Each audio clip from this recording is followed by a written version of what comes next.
Hello and welcome to Footy Judge Mo. This is your new show. I renamed the show. I said it counter views or opposite views or whatever, but I renamed it counter view. That's the name I came up with last night when I was sick. After a sick weekend of Man City scraping a win, Chelsea embarrassed again, and Pochettino, believe it or not, asking for more signings. Like he doesn't have any of these. It's very strange, but I'm here with Goonie, of course. We'll talk about Erling Haaland being injured day by day, as Pep Guardiola said. They don't know when he's going to be back. Are they going to scrape every window? We don't know, but people hit that like button for us. We're here for a great show. Nobbins couldn't make it. He is ill. I think illness is going around. I was ill for the last 3 days. I'm ill a little bit, but I'm here with Goonie. How are you feeling, Goonie? The same as I feel every week, bruv. Humiliated, embarrassed, sick to my stomach. It's just a shambles at Chelsea Football Club.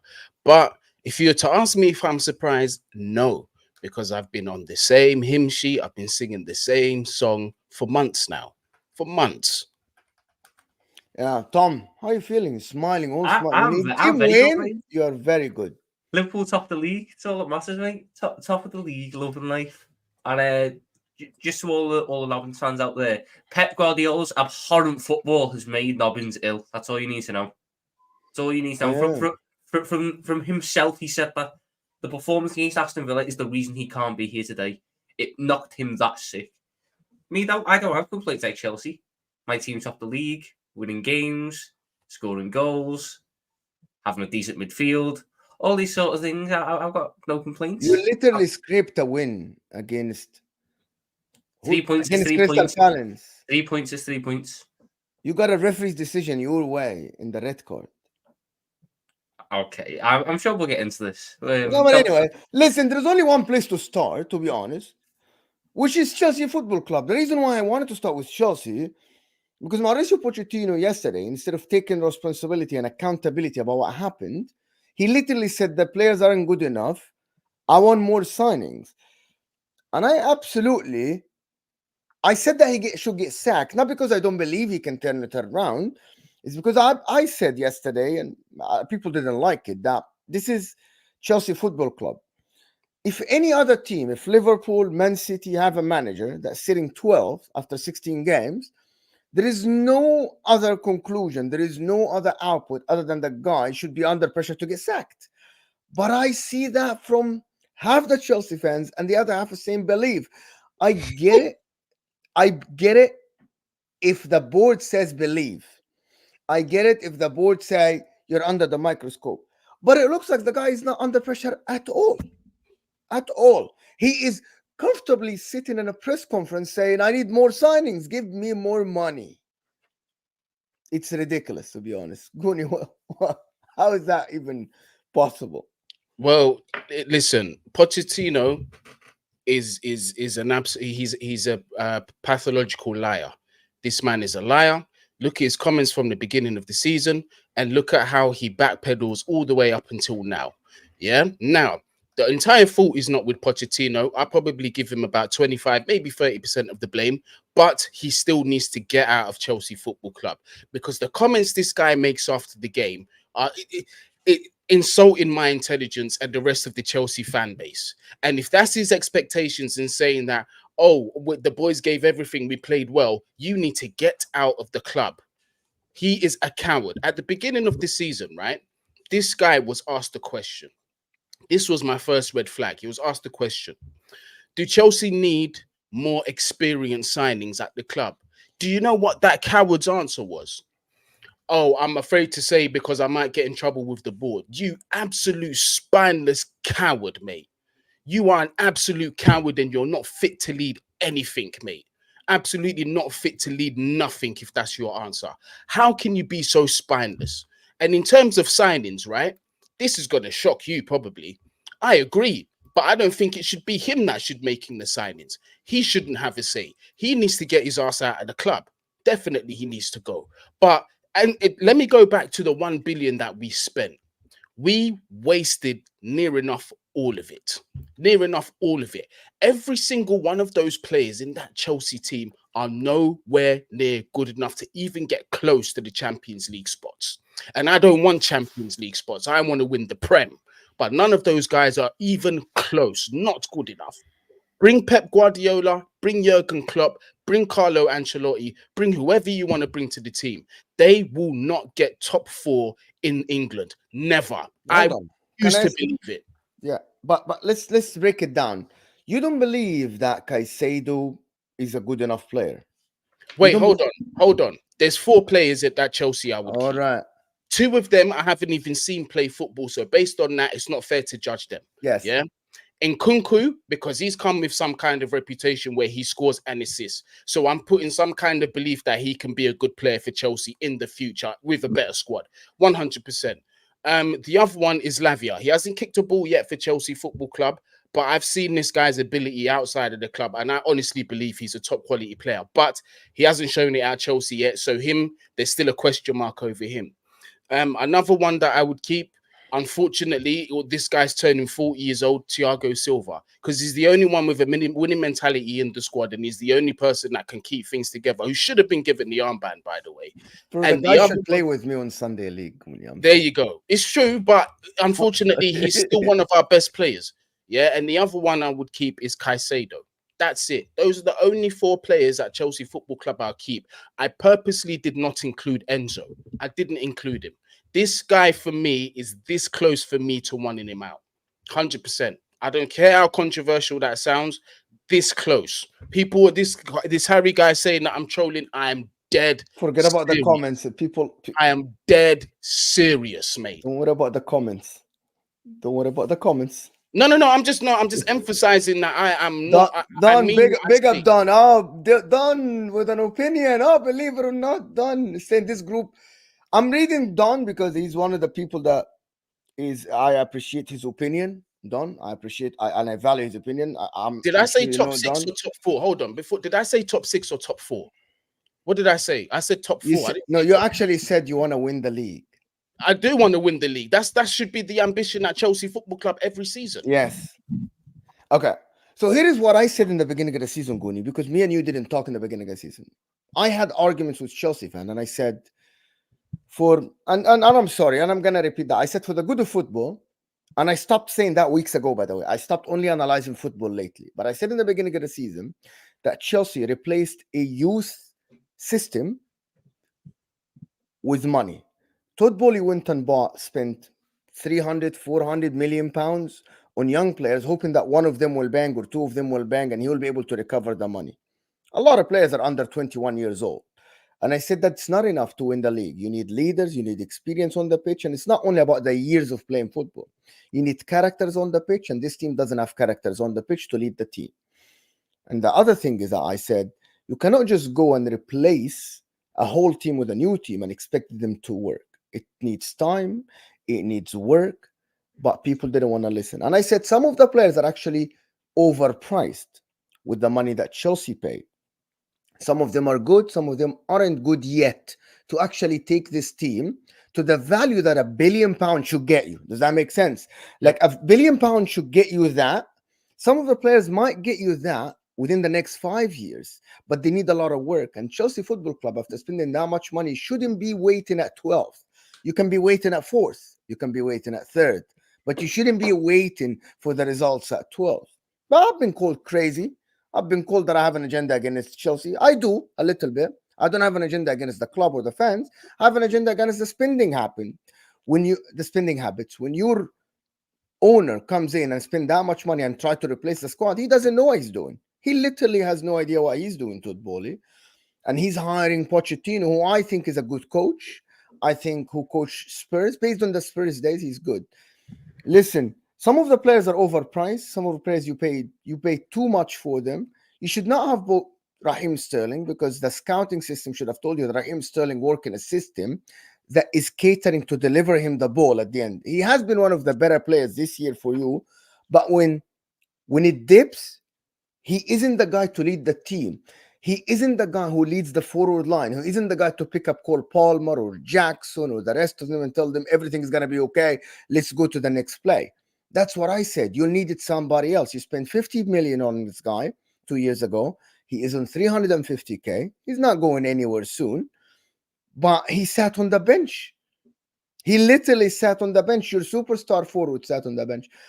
I think the management screwed up. You need another £500 million or something to replace some of the players. You definitely will.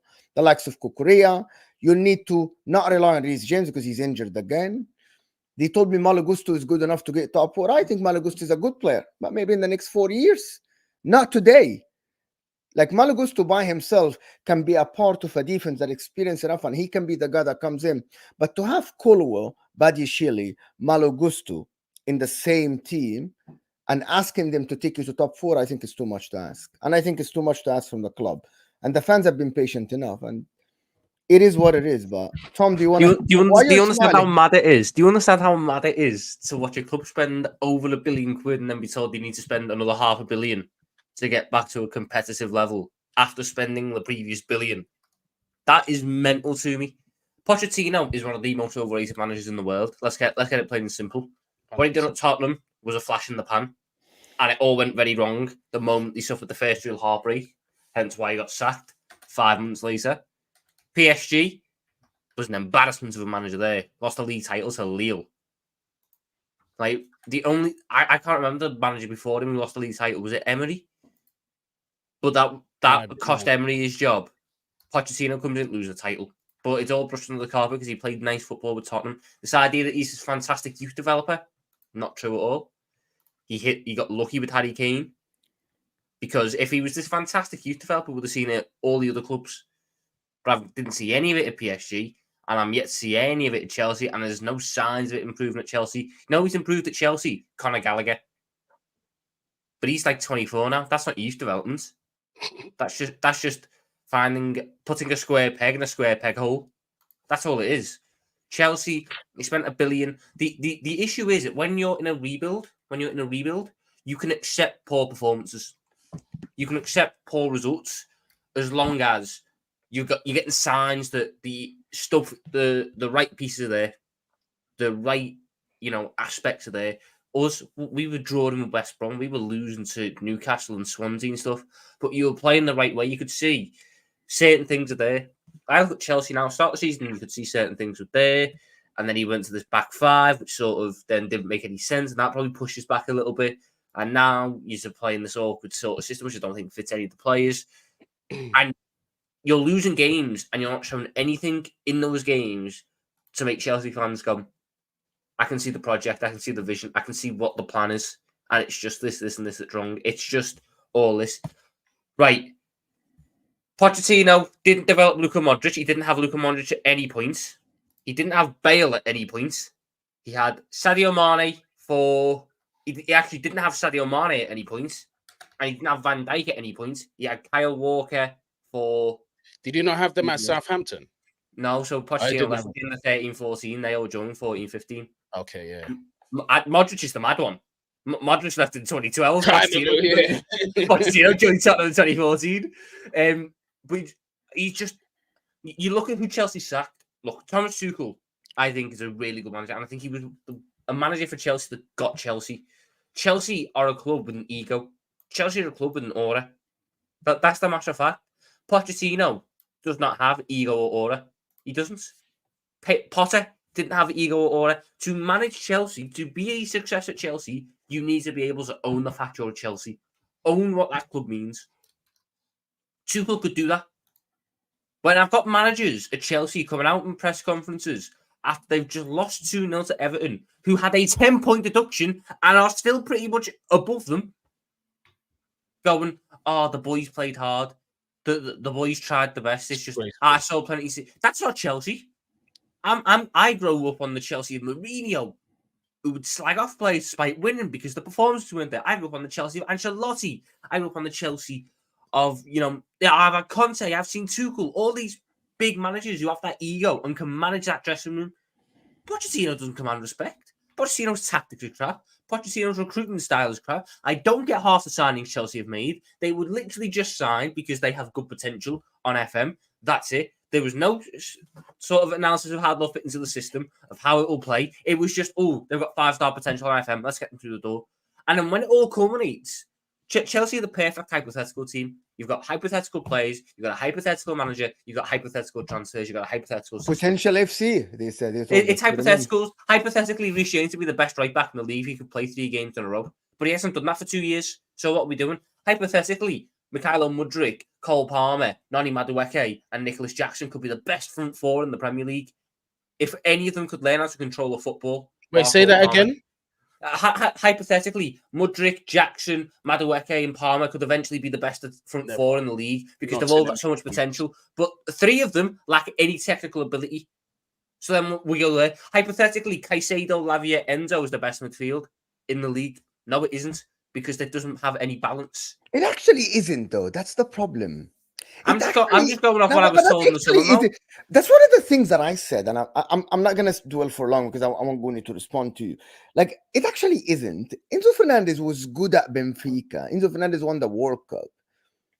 But if you actually analyze over the past 18 months who has been better, Enzo or McAllister, you can say the same. But one of them was playing the Premier League, and one of them was playing in the Portuguese league. One of them came in January in a dire team under a terrible coach that couldn't do anything. And he was trying his best, and probably his confidence is on the floor. Enzo Fernandez. It doesn't matter how much ability you have because your confidence will be on the floor. We're playing for under Poch, who got sacked, and they hired Frank Lampard, believe it or not, who hasn't won a game.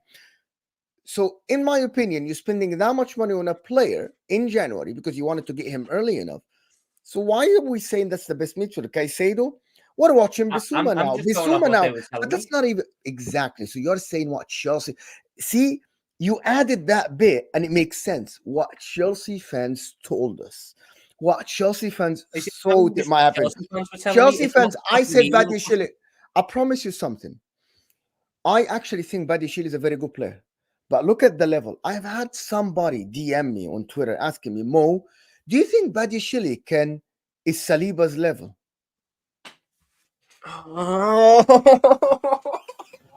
think I'll say this. I swear to God, Badiashile is a very good player, Goni. He's a very good player. Yeah, do you know what? I'll add him to the 4, so that's 5. I think he's a good centre-back, a very good one. But for me, I've always said, even when we weren't rubbish, Saliba, I watched him from Saint Etienne when he was a partner with Wesley Fofana. And I always said that kid there could be a special centre-back. He could potentially be special. And I'm not going back on that. So I wouldn't say so, no. Let me ask you this, Gunny. That team that won the Champions League 2 years ago under Tuchel, what wasn't the best Chelsea team of all time? Far from it. How many of these current players get into that Chelsea team? I'd say probably about 80% of them. The majority of them would. Get in what team?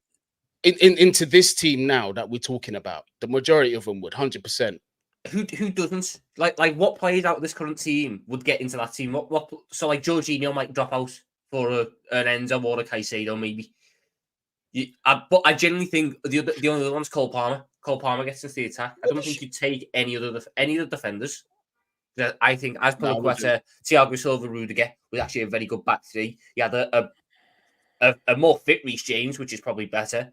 A Chilwell who was fit and not Cucurella. We had a goalkeeper in Edouard Mendy who was actually in good form. Still better than Robert Sanchez, who was genuine.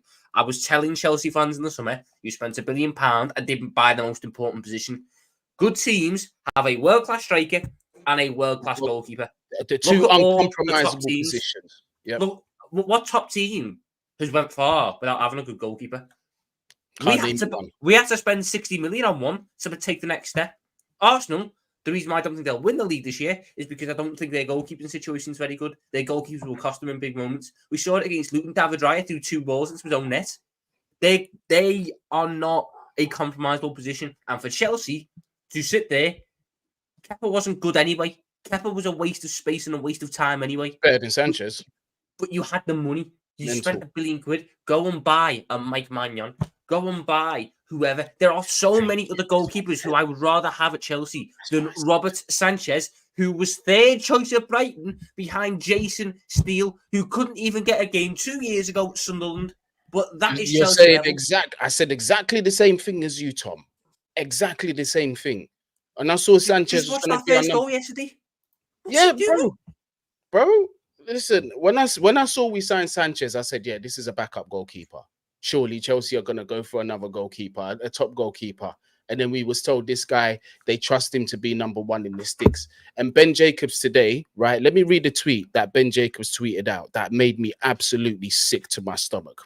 So Ben Jacobs, this man tweeted, every time Chelsea are linked with another goalkeeper, it's clear from sources at the club that Robert Sanchez is the number one and that there's a lot of backing there. This is why I keep saying this recruitment team needs to go. And let's talk about the other most important position. Look at our two choices for strikers. Nicholas Jackson, Armando Broja. Essentially, we're picking between a dump and a turd. That's what we have as a selection.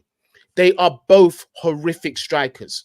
Absolutely horrific strikers. Nicholas Jackson does not have the instinct of a natural number 9 whatsoever. And I personally believe that instinct cannot be taught. You either have it or you don't.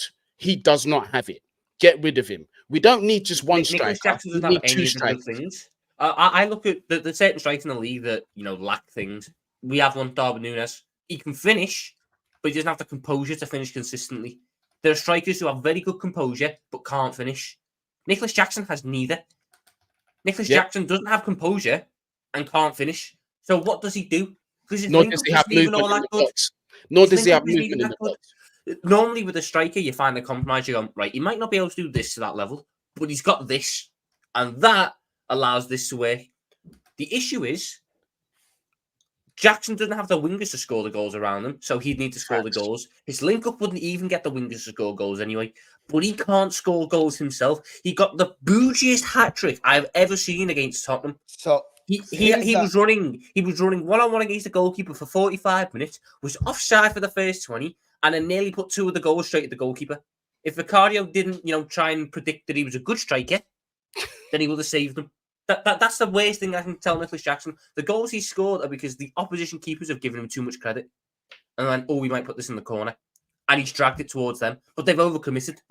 That's it. He's an awful striker. Broja isn't much better. But like you said, it's the best of a bad bunch. The fact that Chelsea, there's so much pressure on Nkunku's shoulders when he comes in.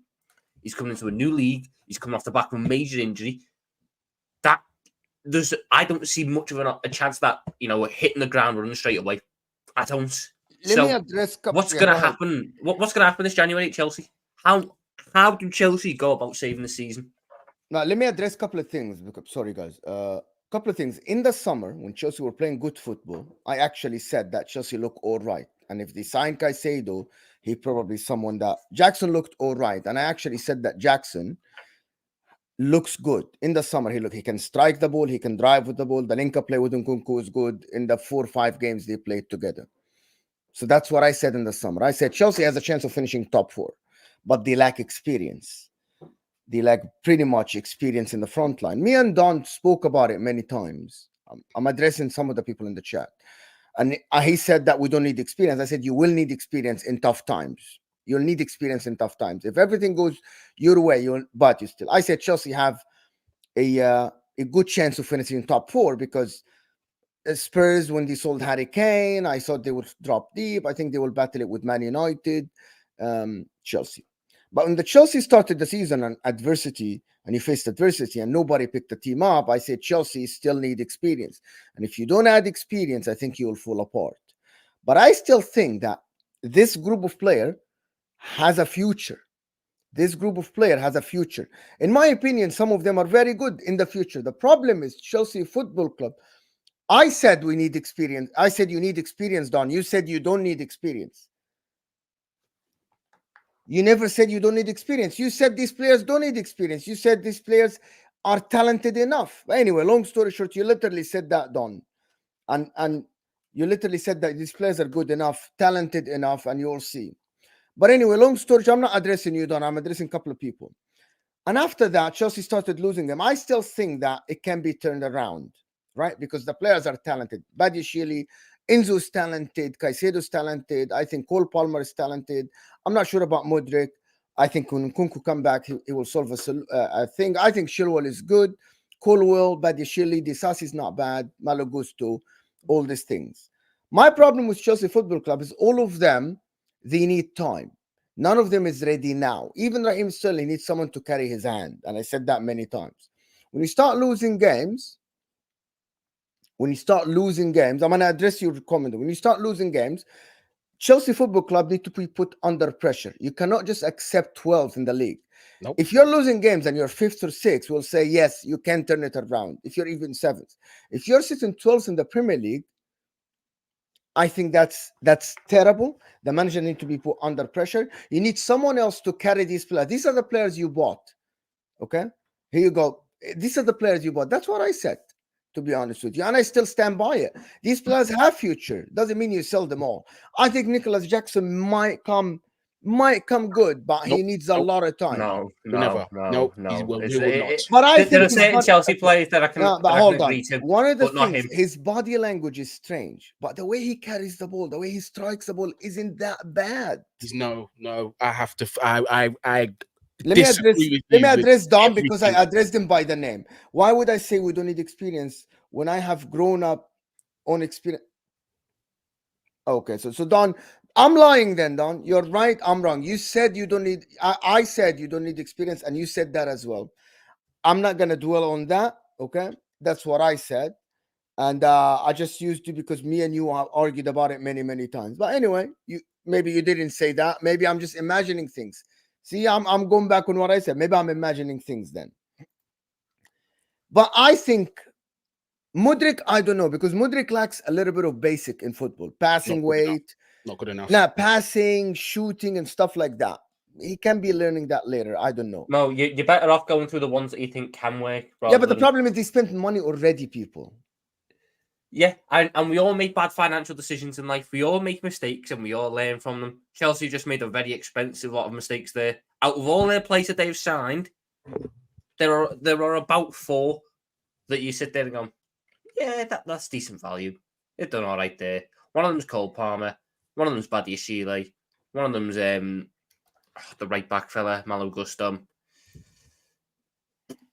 The other one, I don't even think Enzo's been good value. I think Malo Gusto look all right. Malo Gusto was like 20 mil. I can't. That's a decent sign. He's ended up playing more than he should do because you've got a right back who can't stay fit for more than 5 minutes. So he's had to play a lot more than I think he should have done at this point. With Malo Gusto, if he improved his final delivery, his delivery in the final third, I think he'd be a really, really good right back. To be fair, I'd keep him as well, to be honest. I think he just does a lot of nice things. To be honest, I think the bad thing for Chelsea is the players that you're loading now, the players that do the simple things right. And for Chelsea, that's not how it should be. Chelsea should be loading the players who do the exceptional. You've had all these players in the past who shock fans and everything with just how good they are. And now I'm going, Malo Gusto does the simple things right. That's good enough to keep him in the team. All that in the space of 4 years, 5 years. How has it gone so? The thing I think it is, a club has an identity, and Chelsea earns an identity. Chelsea bought an identity in the nicest possible way. They bought an identity as big spenders, quick decision makers, winners every year. If you don't win, bye bye. We'll get someone in who can. Exactly. You can't change a club's identity like that. Yeah, I said that many times. So what they've tried to do is like when they say people are what's one of the ways for dealing with an addiction? You just stop it. Cold turkey. They've just tried a cold turkey Chelsea, and it hasn't worked because it's not how it works in football. Chelsea, as a club, as an identity, are rich motherfuckers who throw money at anything to win now. Yep. They can't shake that identity because it's ingrained in the fans now as well. And I don't know about you. I'm sure there are some fans who would be happy to back a project. But when you're seeing a project go this wrong this quickly, you just go, what's the point? What is the point in backing this new project that's shown no signs of improvement when the previous regime worked for 20 years? That's where I can understand Chelsea fans gripe with it, because it was a weird way, but it worked. And now you're trying to change something that wasn't really broken, and you've destroyed it. Yep, absolutely. I don't think Chelsea can just go back to how it was because I think they spent too much money. I don't know how FFP Akil is saying for that much money you can get world-class players, but yeah, for that much money you could have gotten world-class players, to be honest, for the 100s and the 80s and the 70s, but you didn't. But to be honest, at the end, I want to give Goonie the last thing about Chelsea before moving on. Like, Pochettino asking for more signings. Do you expect your owners to go and get more signings in January? But what are you going to do with a big squad then? It's like, what listen. If you're asking me personally, right? I think Chelsea need to take a lot of L's for, unfortunately, financial L's on a lot of these players that were signed. And imagine they're already doing it with one of them. Madueke came here in the summer and he's already looking to be shipped out. They need to do that with several more of these players. I think he's probably one of the better attackers as well. Out of the crap group you've got, Madueke at least shows me something occasionally. But this is my thing. This is my thing, Tom and Mo. My standards are this. When I look at players that put on that Chelsea shirt, I have a requirement, which is, are these players good enough to take us to the top of the table at any stage in their career? If the answer is no, what are you doing at Chelsea? I come from the era, and this needs to go back to this, where if you were not top 5 in the world in your position, then you're not coming to Chelsea Football Club. I am not lowering my standards, anything from that, because that was the recipe to success. When Abramovich came in and he brought in Peter Kenyon, the players that he brought in, if they weren't already established world-class players, you could see without a shadow of a doubt that they were going to become that. 100%. Robin wasn't considered a world-class player when he came to Chelsea, but when he touched that pitch, you knew exactly where that was going. You knew where that was going. That's the standard that I want to go back to. Now, let's fast forward to now. Mudryk, when he touched pitch at Chelsea, I've not seen any kind of evidence or indication that he's even an exceptional player or an above average player. I haven't seen it. People will tell me, be patient, this, be patient, that. No, I didn't have to be patient for Robin. I didn't have to be patient for Eden Hazard. I didn't have to be patient for these guys. I'm not doing this for Mudryk. I'm not lowering my standards. So back to your question, Mo, we have to go back in the transfer market. As embarrassing as it is, we have to go back in that transfer market. We've got to address that spine at Chelsea Football Club. I feel embarrassed to even call it that because it's flimsy. It's an embarrassment. When you look what goes down the middle of our team, it's a joke. Sanchez, Thiago Silva, okay, cool. Enzo, Conor Gallagher, not for me. Nicholas Jackson. How is that spine anything? What do you build around that spine? And then you look either side of you genuinely rather take Everton's spine. Listen, I'd rather take Aston Villa's spine. I'd rather listen. Yeah, and then when you look either side of the striker, who is an exceptional winger? No, nobody's exceptional though. Like exceptional means exceptional. Mohamed Salah, I'm sorry, even Bukayo Saka in comparison with what you have is exceptional. With all due respect to anybody, Ollie Watkins in comparison to what Chelsea have is exceptional. Diaby for what, like Cole Palmer is a good player, good prospect, plays good for Chelsea, right? My problem with Cole Palmer is before he joined Chelsea, he played in the Premier League, and go look it up, 600 minutes. That's it. Exactly. Right? That's all he played. And people tell me, yeah, but he trained with Kevin De Bruyne. But he played with Haaland. He trained under Pep. He played. Those things are beneficial, though. But do we have this at Chelsea? Because listen, yeah. But he played 600. You know, 600 minutes is less than 8 games. Your whole career, I know that. Joining Chelsea. I know that. That's crazy. To rely on someone like this is crazy for me. But what you just said there is also a fundamental problem at Chelsea. Like, for example, Caicedo. What did this guy say before he signed for Chelsea? I looked up to N'Golo Kante. I love this player, man. I want to emulate N'Golo Kante. He comes to Chelsea, N'Golo Kante's gone. So where does he look for any kind of inspiration or any kind of mentorship at Chelsea Football Club? This is the problem. This is another massive problem. The only player in that team, really, that any players can look at is in our defense, our centre-backs, Thiago Silva. They can turn around and say, I've always wanted to play with Thiago Silva. I want to learn from him. He's there at the club. Goalkeeper, who does he have to learn from? Nobody. The rest of the midfielders, who do they have to learn from? Nobody. Our attackers, who do they have to learn from except Raheem Sterling? Nobody. But how did he learn from Raheem Sterling? It's something I don't understand. Well, this is the thing. Is like he wouldn't be my first choice to be learning from, but at least he's been there and he's done it, and he's won trophies. At least he has some kind of mentality. We can't deny his history now.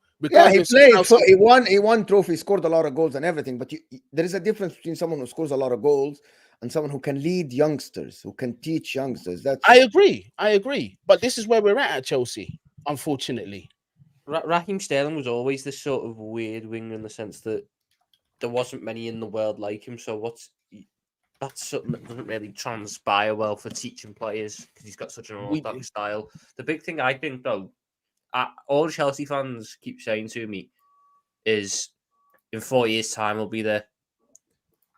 Are other teams that are ahead of you, so the 11 other teams that are ahead of you in the table at the minute, are they just going to do nothing for the next 4 years? Exactly. So that eventually you can overtake them. Exactly.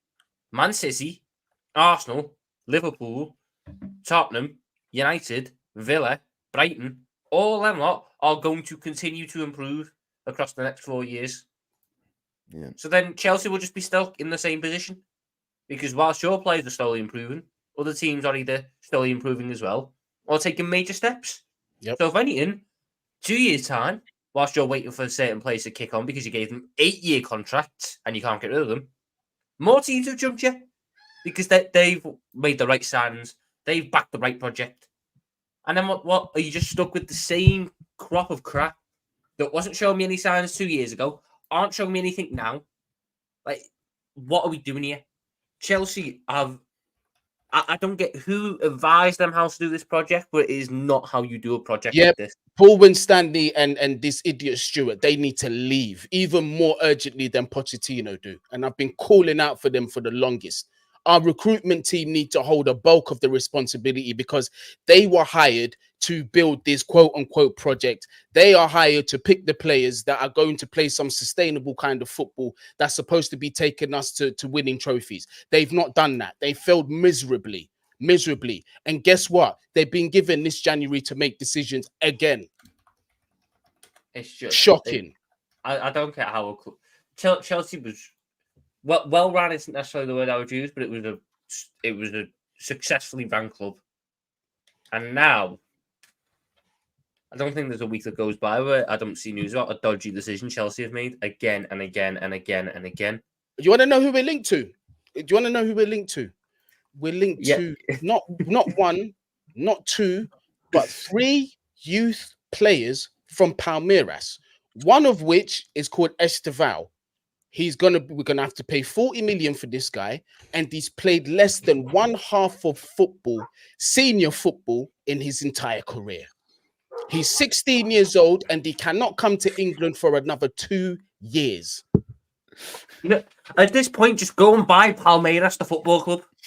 So then you have to pay all these extortionate fees to get the teenagers. At this point, go and buy an IVF facility. In vitro fertilization FC. That's what we're called. What are we doing here, fam? These men have just come off their mama's titty just a couple days ago, bruv. Sipping off breast milk and these things there. And we want them to play big boy football in the Prem.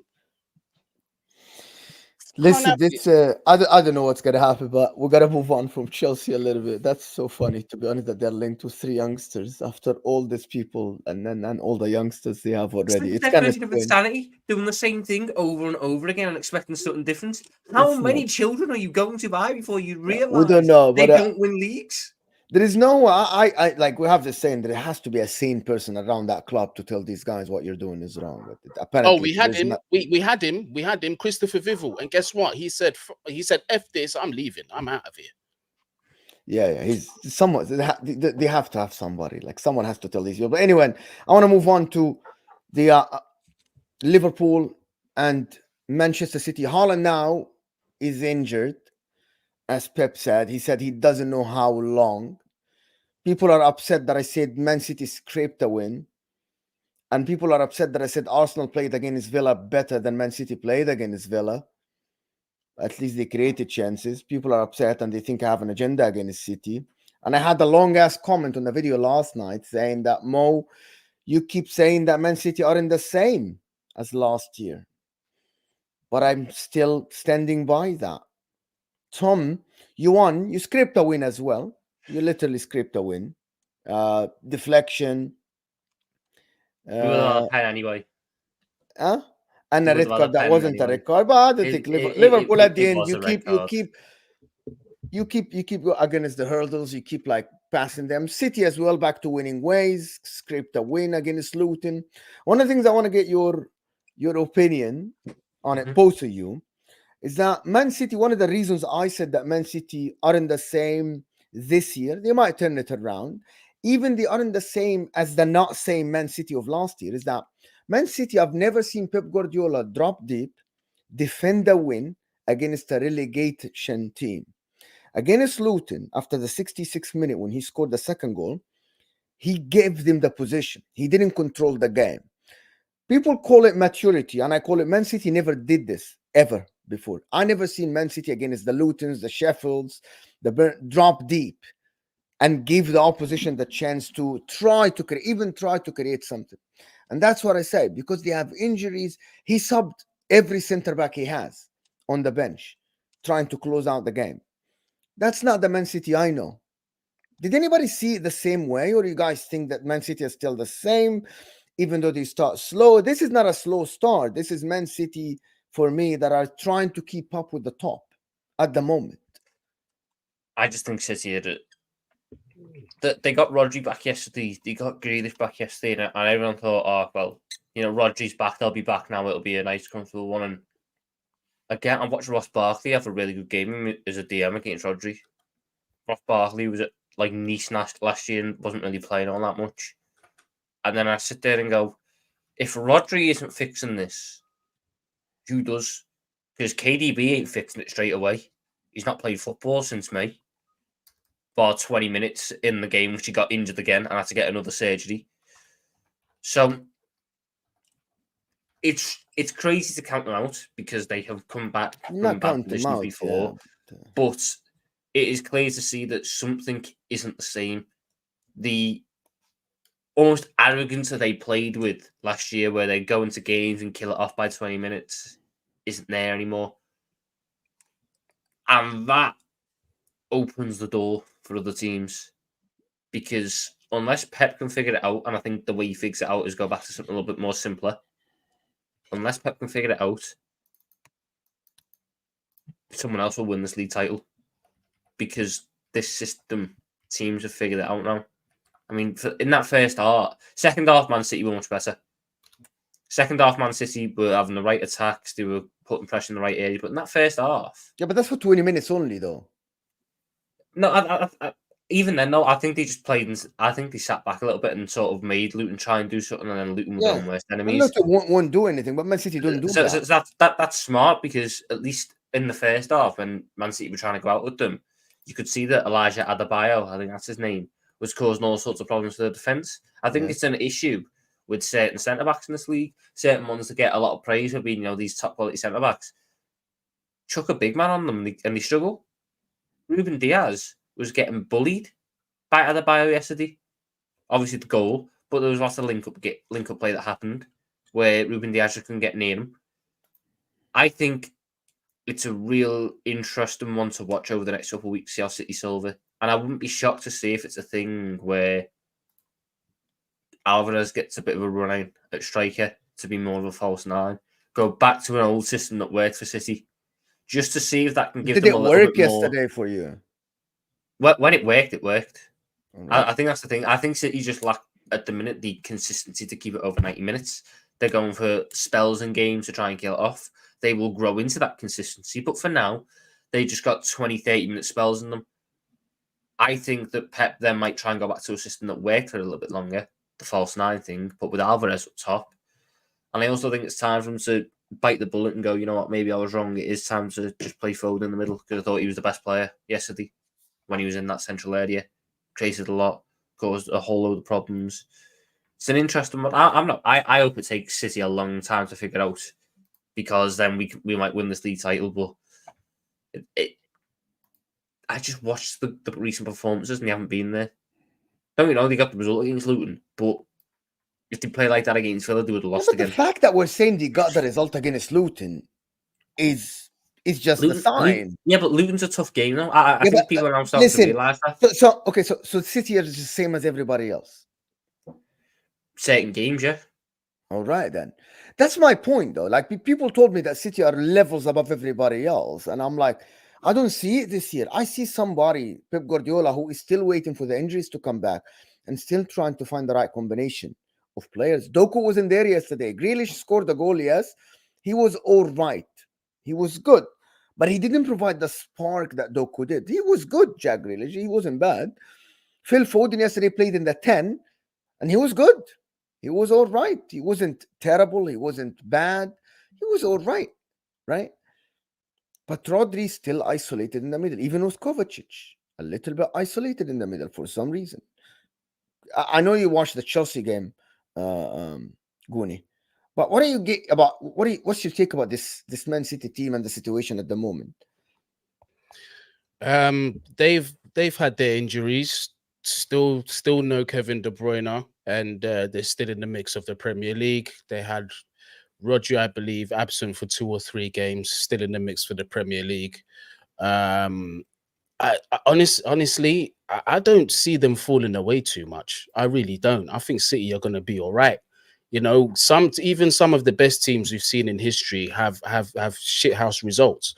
They've scraped through results, but at the end of the day, when you're chasing something, a win is a win. You don't really care how you get the win, right? You can be stinky for 89 minutes, but when you get that winning goal, that's what matters at the end of the day. And it's just a matter of the other 2 teams who are chasing the title being able to keep up with that.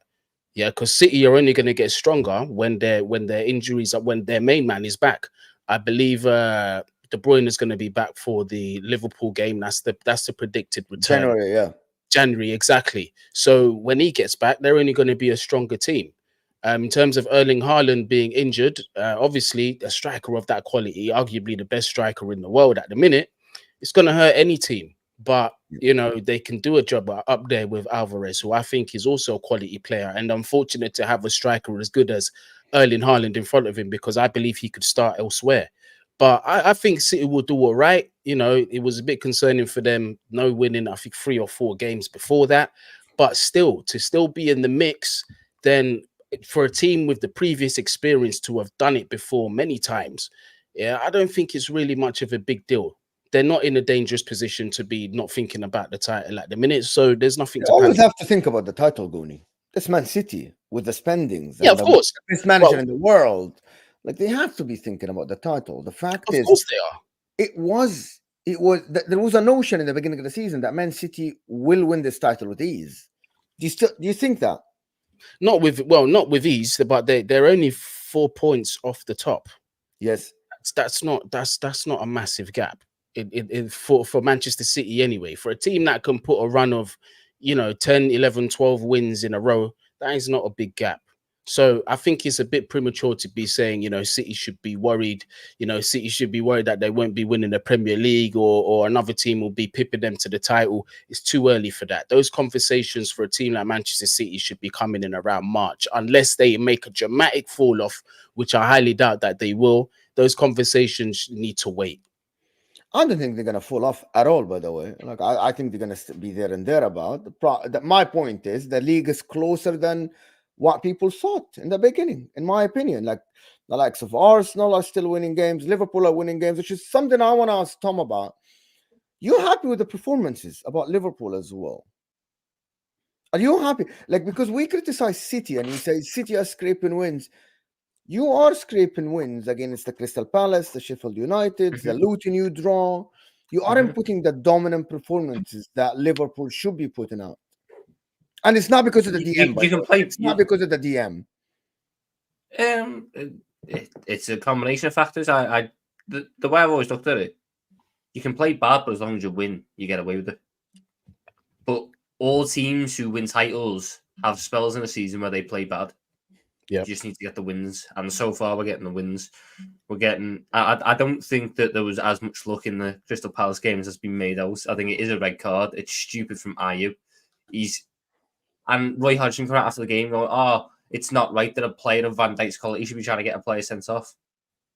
It's gamesmanship, mate. It's what happens. I'd be annoyed if he didn't. Ayew is the idiot to make 2 yellow card offences. He stood in front of a free kick, which is a yellow card. And he stopped a clear counter-attack, which is a yellow card. Now, can I bottle this? By the way, there is 5 players still left in the back line 6 players left in the back line of Crystal Palace for you to call it counter-attack. The foul was in the halfway line. The foul wasn't from behind. Okay, let me finish. The foul wasn't from behind. He put his foot in front of Harvey Elliott, and it was his second foul in the game. So, and it wasn't cynical. He was genuinely trying to get the ball, and he missed the tackle. He was trying to get the ball. He didn't get the ball. There was. How can you call it a counter-attack if there was 6 players behind? If I'm not there was not 6 players behind the ball. Right. I'm trying to find the photo. I'm trying to find the photo. It was a counter-attack. I think it was harsh. Konate committed plenty of fouls like this. He didn't get a yellow card for it. I think it was premeditated. The referee just wanted. It was premeditated. Like the referee just wanted to show the yellow card. Same as I said about the Jota. You remember the Jota against Spurs when I said the referee just wanted to give him the yellow card. I have the same energy, Tom. If it's for Liverpool, for any team, right? When I said that Jota. Where's the 6 players? There's 3. 3, 4. 4 still. 1, 2, 3, 4. Yeah, but okay, anyway. Look at the pass 4 goes players. To, 4 players. So how is that? Are you over? Okay, so it's behind even the halfway line, and he's challenging for the ball. You want to give him a yellow card? Behind the halfway line. It is a foul to stop a counter-attack. He's playing in Joe Gomez, who has no one near him. Joe Gomez is about to run in, and it'll be a 3-on-3, 4-on-3. I don't think it was a yellow card, in my opinion. I think it was his second foul. I don't think it's a yellow card because it's Crystal Palace against the bigger team. It's not necessarily Liverpool. It's because it's Crystal Palace against the bigger team. He gave a yellow card. No, I don't think it was a yellow card, in my opinion. If it was this thing about how it's Crystal Palace, they're not going to give him a decision. Why did they get the penalty? After a long VAR review, I'm not saying it's. I'm not saying it. You don't understand. I only analyze situations on their own, Tom. Right? The same as analyze the situation of Jota on its own. Right? Jota with you, doggy. When I say something, Tom, I analyze it what I see. Maybe I'm wrong. Maybe it's a 50-50, and the referee chose to give him. I think for this to be a second yellow for a red card, I think it's too harsh. In my opinion. Especially after I think for a second yellow, I think it's too harsh for me. I think that's the wrong way to look. You said for a second yellow, it's harsh. Yeah, I think it's a very harsh. We can't give players a different. But they do. Okay, so yeah. No, okay. but they shouldn't. But they do. So now we're criticizing the referee for doing it the right way. But they do. No. I think it's pretty harsh anyway. I think it's a 50-50. Hear me out. This is my analysis of this play, and I don't want to dwell on it. I want to move on to the performances. Okay. This is a 50-50 yellow card. And because it's a second one, it's pretty harsh. Like he could have chosen not to give a yellow card and people would have moved on because it's not a polo jersey. It's not cynical from behind. Okay. That's my point. That people don't want to believe. Okay. Listen, it's subjective here, right? This is my opinion. It's subjective. This is my opinion. I think this is pretty harsh to be a second yellow. It's a 50-50 call that it should not have been a yellow card for a second one, but the referee gave it. It's fine. People think I have an agenda or whatever. Again, that people think I'm pretty hard. I think if it was my team, I would have been fuming if this was against my team. And if Liverpool had this against them, you would have been fuming. Right? The same as the Konate. You remember the one? I can't remember the game. I think at least in Konate, it was 2-on-2. Right? Yeah, so, but Konate, I agree, it should have been a red card. The Jota one at the time, before we were told he didn't touch him, I went, stupid, you don't make that type of tackle. He didn't touch him, but anyway. Yeah, that's why I'm now going, well, it wasn't a red card because there was no foul. This one, he fouled him and it stopped the counter-attack. And the part I disagree with is it was a second yellow. It is a yellow card offence. It shouldn't matter if it's your first or second. It's not a yellow card offence. It's a yellow card subjective. Offense. Okay, so hear me out. It's subjective to the referee's discretion because it's him to count how dangerous this tackle is and it was cynical or not. And did he stop a count? If you try to play the ball, by the way, I don't think it's a yellow card because he didn't hurt an opponent. There is nothing in it, in the law, that says this should supposed to be a yellow card because he was trying. It's not excessive force. He wasn't endangering an opponent, right? Now it's subjective to the referee to say, was he stopping a goal scoring opportunity or whatever on a counter attack? It's subjective. The referee chose to see it as this. It was 3-3 or 4-on-4 or whatever. The referee chose. It was behind halfway line. There's so much time to recover. What I mean is that it's subjective and the referee chose to give it a yellow card. And because it's a second yellow, I think it's too harsh. Am I making myself clear? people in the chat as well. Am I making myself clear? It's as simple as that. I You look at disagree it, with me? Fine. You disagree with me? It's absolutely fine. To me, it's a cynical foul that stopped a dangerous counter-attack All right. opportunity. Moving on to the performance me. then. Were But you the happy with the performance? Not really, no. Hold on, before you move on, guys, I have to go. I've got to take this call from work. But listen, thank you very much for having me on the stream. People, big up yourself in the chat as well. Thank you, Make Guni, sure for you being here. smash the likes. You get me? Smash them likes up. Peace. Gareth Southgate out. Let's fix this 2-1-2 and then until we finish this stream. Here we go. There you go. No, performance-wise wasn't the best. I think the attack has struggled in recent games to get into these games. I think Endo didn't really have his best game. I think Gravenberch, the game sort of passed him by. Endo, whoa. I think Tsimikas sort of struggled a bit. I thought the centre-backs were quite good, but I don't think Quansett and Van Dijk can play together because I think they're too similar. I don't think you can have two of those type of defenders together. But for us, it was the subs that changed the game. And for a manager who in the past I have regularly criticised for his in-game management, and rightly so, he's not been the best at making substitutions or whatever.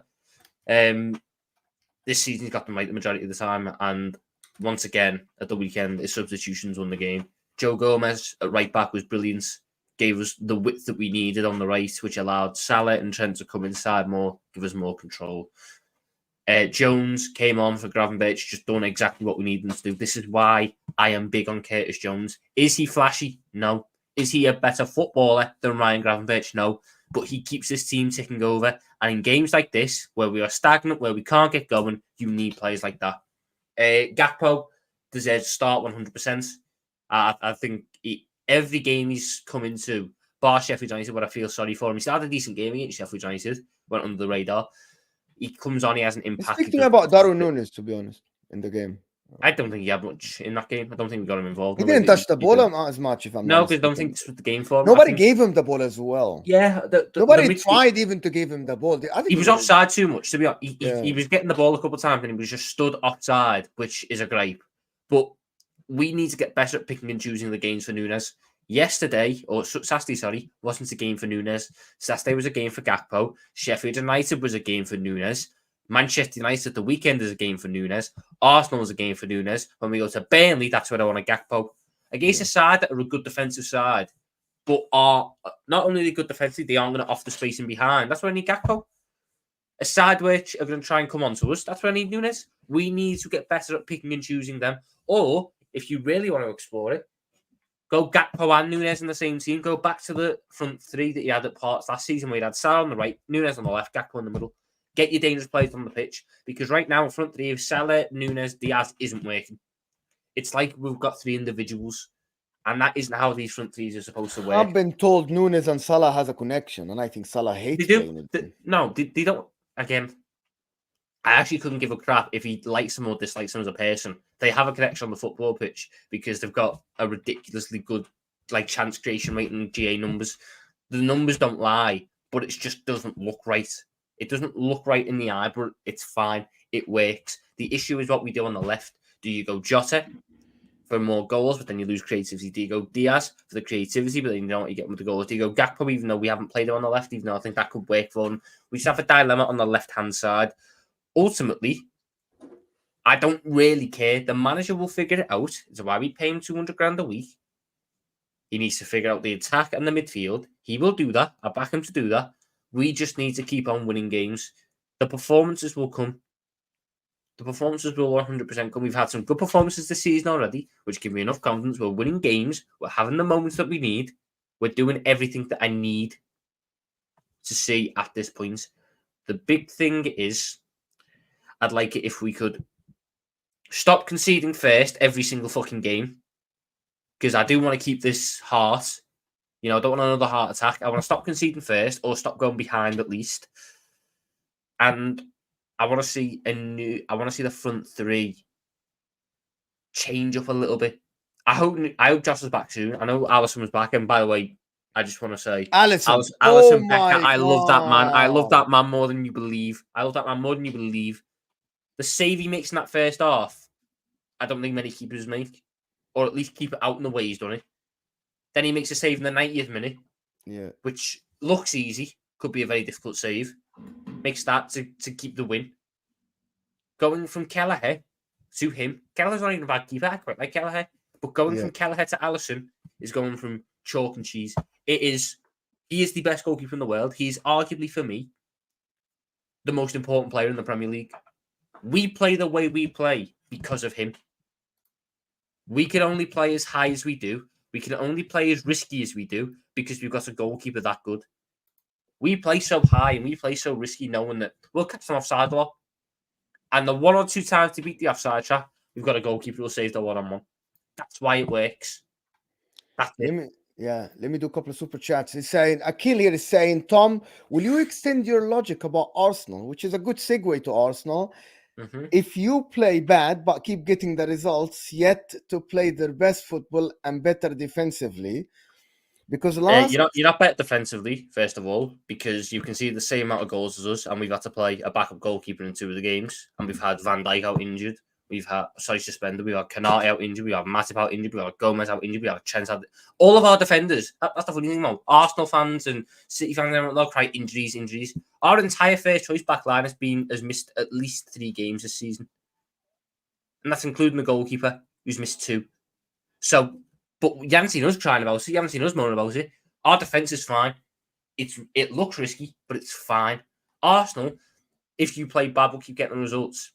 I'm just going through your season. I'll say the bad performances you've had this season are Fulham. Your 5 worst performances of the season have been Fulham, Chelsea. I would also say Luton, Villa, and Newcastle. You dropped points in 4 of those games. So even when you're playing bad, you're not necessarily getting the results. I thought they were actually all right against Tottenham Kingsman. I thought that was a pretty decent result. If I go to our one and go for our 5 worst results, or 5 worst performances of the season, I'm looking at Crystal Palace. I am looking at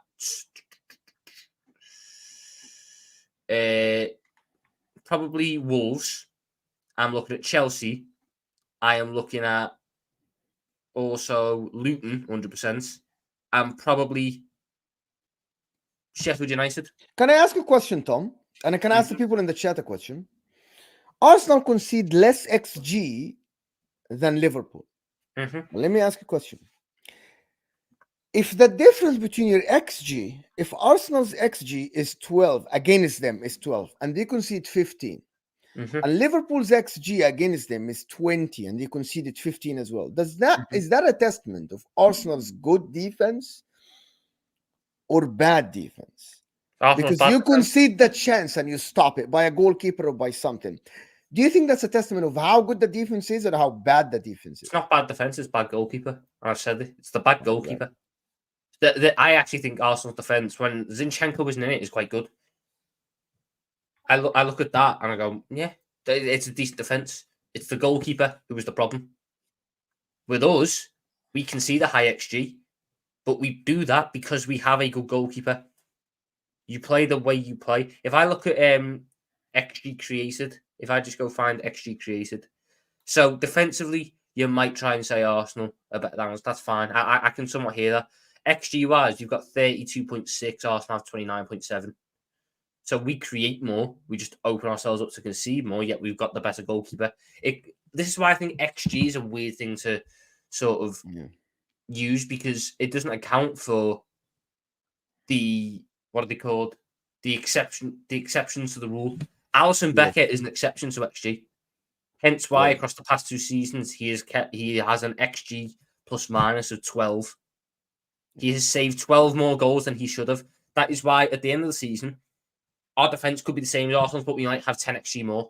But we have that because we have a goalkeeper who is at the very top level. If Arsenal had a goalkeeper at Alisson's level, Arsenal would have conceded 9 goals this season, I reckon. Oh, yeah, or less. I get, This is why I think there is Ross Barkley goal wouldn't have gone in. Modric goal wouldn't have gone in. David Raya and Adam Ramsdale won't win you Premier League titles. Look at all the sides, man, that won the Premier League in the past 10 years. Bar Leicester, which was the fluke of all flukes. No. The goalkeeper. Man City won with Edison.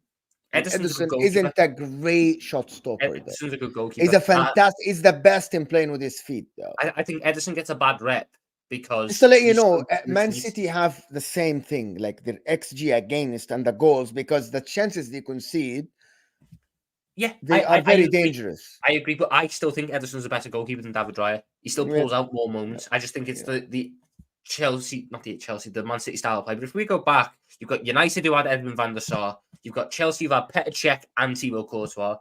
City, Joe Hart was one of the best goalkeepers in the world. At Well, one point. Kasper Schmeichel was at Leicester, so Yeah, that's why I said disregard Leicester, because that Leicester team had Wes Morgan and Robert Huth at centre back.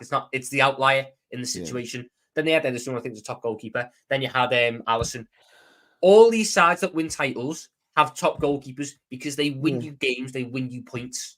yeah, 100%. Let me. Declan Rice, I'm going to say this on Arsenal real quick. Declan Rice has done a massive. We're going back to Arsenal. Just give us. Yeah, go on. We're going back to Arsenal because Samuel here is saying uncomfortable conversation. Jota is better than Nunes as center forward. I think so too. I agree with you, Samuel. 100%. I agree with everything. Darwin Nunes is only faster, but that's it. There is nothing else about Darwin Nunes. Nunes has better link-up play. Nunes has better link-up play just because of how much goes through him. The guy doesn't know how to pass. Tom, the guy doesn't know how to put the right weight on the pass. He doesn't know how to put the right weight on the pass. I wish I could be someone who's shit at the pass and get 7 assists a season. I'd love that. But I look at Jota and he plays with absolute elite forwards. I'm sorry, with all due respect. Yeah, Mohamed Salah is elite. All top teams do. All top teams do. I look at Jota though. I think he's the best finisher at the football club. He's a bet.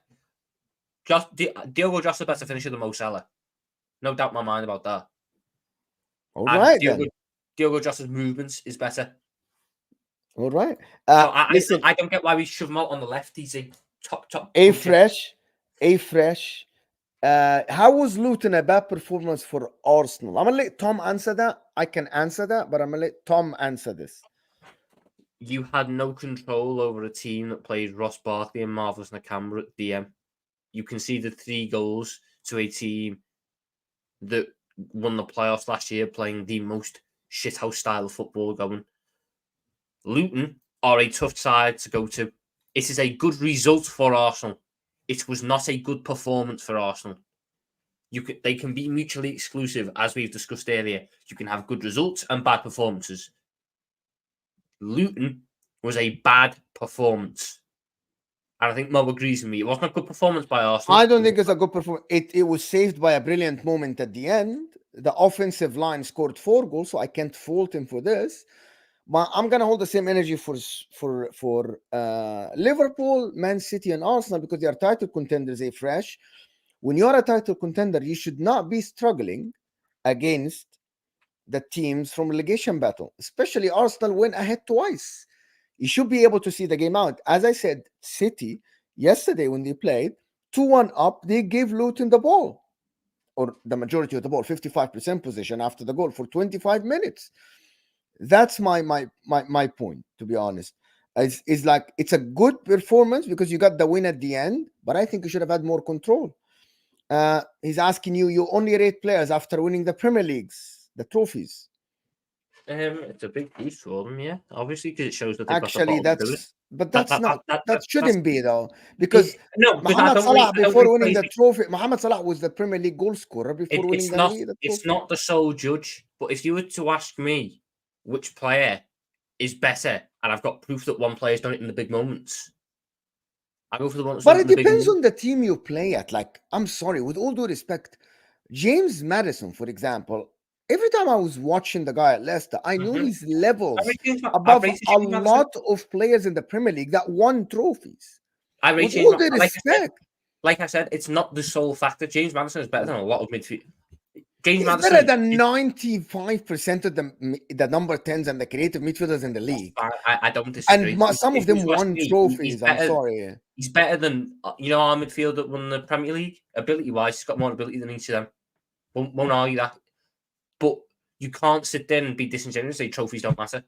No, they matter, but sometimes it's very tough to judge a player because he plays in a worse team or something like that. You know what I mean? When we get to the situations where we're judging players who play in similar levels of teams, that's where trophies do matter. And it depends on the team around you and the coach. Arsenal fans are entering those conversations now. If you want to win league titles, which you do, as you should do, you've got to be prepared for the comparisons to come up against players that have done that already. Okay, so let me ask you a question about Foden and Saka. Okay, just I'm not gonna dwell on that. Saka didn't win trophies. He has played for a weaker team a little bit. So that doesn't make him less than Foden because Foden played for the mighty Manchester City and won trophies. But the difference is if you are instrumental in City winning the trophies like Kevin De Bruyne and now I will make a difference. Obviously, context has to be applied. Context has to be applied to everyone. And I'd be stupid to not do that. But in situations where people are trying to compare, like Firmino and Jesus, I will sit there and go, Firmino was instrumental in winning these trophies. He was instrumental. Give me a break. Firmino was instrumental. Firmino was instrumental. Was okay. I heard it wasn't, and I'm like, no. Why would I? Why? Firmino was more instrumental to winning Liverpool the Premier League and Champions League than Jesus, who was the backup striker for a team that didn't have a striker. Like, come on, that's where context matters, man. Yes, it does. Listen, people. It has been a great an hour 10 minutes. Let me talk about Arsenal real quick. Just I thought we did. Go ahead. Rice on the Alisson point. Where I said there's outliers. There's outliers. Declan Rice, is the outlier for Arsenal. Declan Rice has changed that Arsenal midfield. Declan Rice can run midfields on his own, which was the big thing I think last year when Partey weren't there. So hence why at the back end of last season when Partey went out of form, you saw teams start running through Arsenal. Declan Rice is the difference maker. Declan Rice wins it. Declan Rice gets it. Declan Rice has saved Arsenal a number of times this year. The issue that Arsenal have, though, is whilst you have a difference maker in Declan Rice, that is negated by the fact you've got a goalkeeper who is awful. All that hard work, Rice, Saliba... What about Odegaard? Talk to me about Odegaard a little bit. Talk to me about Odegaard. I will say this. Odegaard and Havertz are doing the same thing that Szoboszlai and Trent are doing. Both of them can't play well at the same time because one has to facilitate the other. So Havertz is playing well at the minute. Havertz is getting all the plaudits. Havertz is, 65 million down the drain as Kai Havertz scores again, yada. But that only works because Odegaard is sacrificing his game. Yes, I agree with you. If Havertz was to drop out and Arsenal was putting in more neutral midfielder, Odegaard would step up again because it would go through him again. Hence why with us, this idea that we there's been Szoboszlai and Trent. Szoboszlai's been crap the past month. That's only because Trent has kicked on. Oh my God. Oh my God. No, this is nuts. He scored 3 goals, didn't he? Are you serious? Oh my God. Kai Havertz won Arsenal's Player of the Month. I swear the club is taking the piss. I think that club is teasing the media.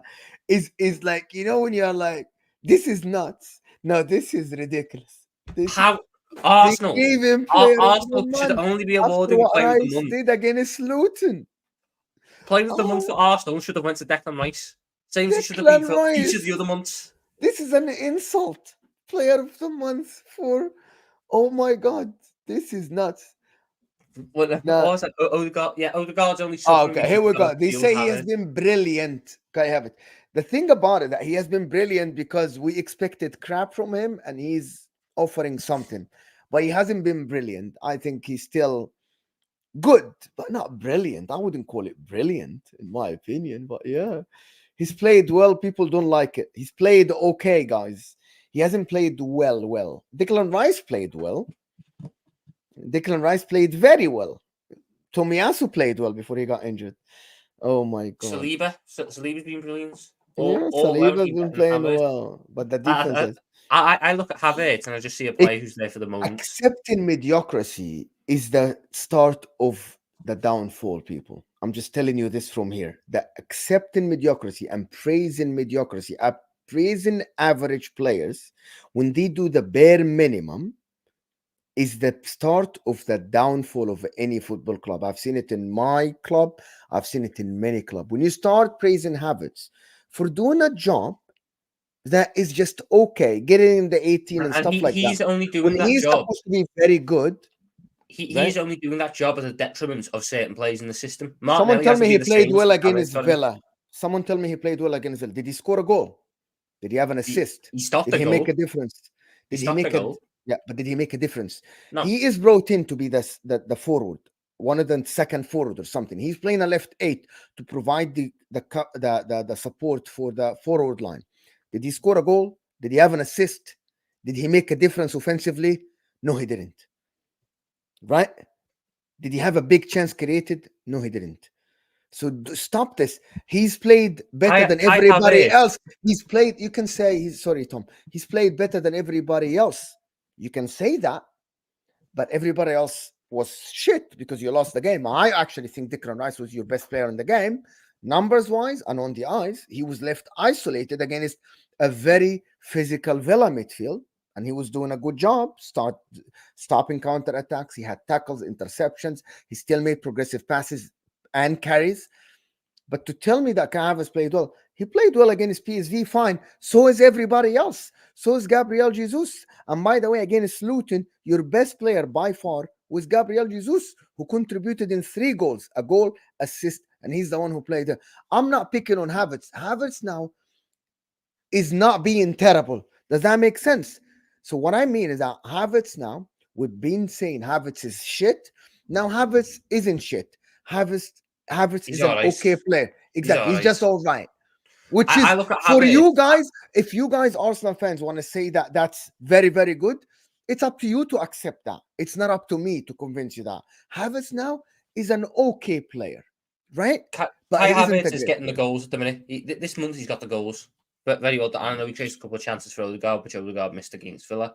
But he's doing that to the Kai Havertz is performing well to the detriment of Martinelli, who's like isolated in attacks because Havertz isn't coming off of the support. And he's doing it at the detriment of Odegaard, who's got to sit deeper to accommodate for the fact that Havertz loads these late runs into the box. Havertz is playing well, but 2 of your players' performances are dropping off.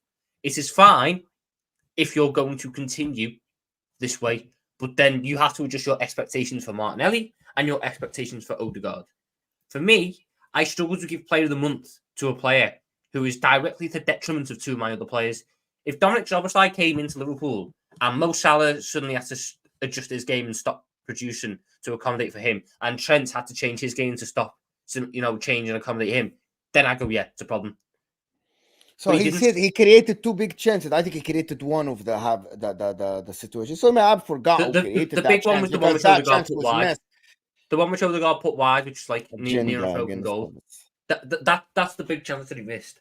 Havertz is fine, but Havertz, I just don't get this sudden. Relax. This is about giving him confidence. Okay, at least there's an honest Arsenal fan. At least there's an honest. I actually thank you, Fresh. I really appreciate the super chat because this is an honest super chat. If that's about giving him the confidence, hats off to the club. I'm on board. I'm on board with that. I'm not. That's a joke. That's a joke.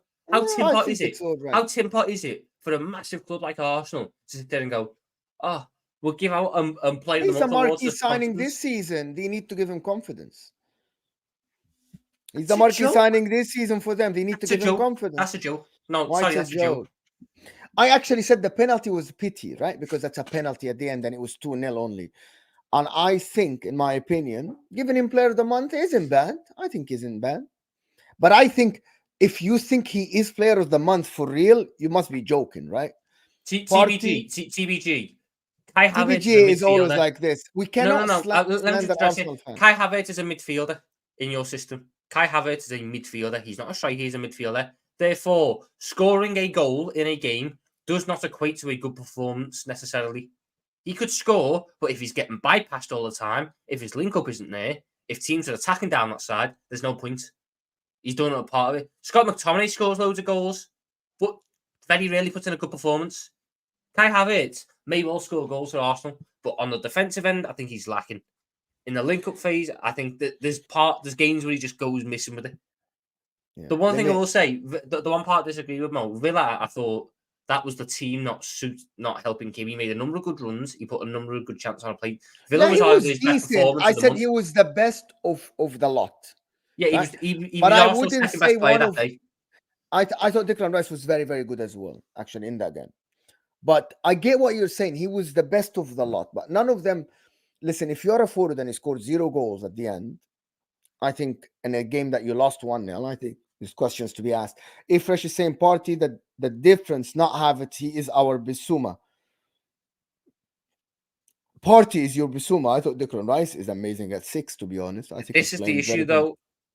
Arsenal fans want to tell me that they'll win a league with a player who's not available 15 games a season. You're arguably most important. Bro, he played 29 games last season. Stop this.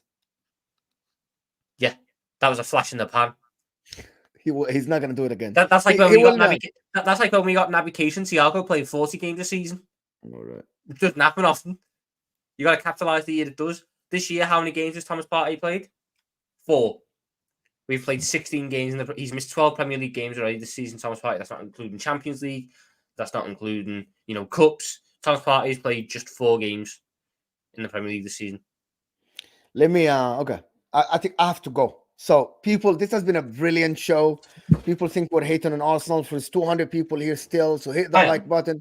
Thank you, everybody, for joining us. Hit that like button for you guys. At least get us to 150 likes. We appreciate you guys. Subscribe to the channel if you're new. I'm not sure if I'm streaming later or not. Subscribe to the channel. Tom Little's channel is in the description now. He's putting content out there. Go like his videos. And Man Knows Football is there. And Nobbins, who is sick, wasn't here today, but he's going to be here tomorrow. We have Perchi and we have Jerry James. And tomorrow we're going to see Manchester United getting out of the Champions League. Later we'll have Flawless. And we'll have Dawood to talk about it. Thank you, everybody that joined us. And appreciate you guys. I appreciate the feedback in the comment. Thank you for getting involved. Thank you for everybody that sent us a super chat. Of course, Akil and Samuel and A-Fresh. Thank you guys for getting involved in the conversation. You guys make the conversation happen. Absolutely fantastic. Thank you, guys. And we appreciate you. And hopefully we'll see you guys. Stay on this stream. We'll take you to LB stream. We'll see you guys soon. We're out.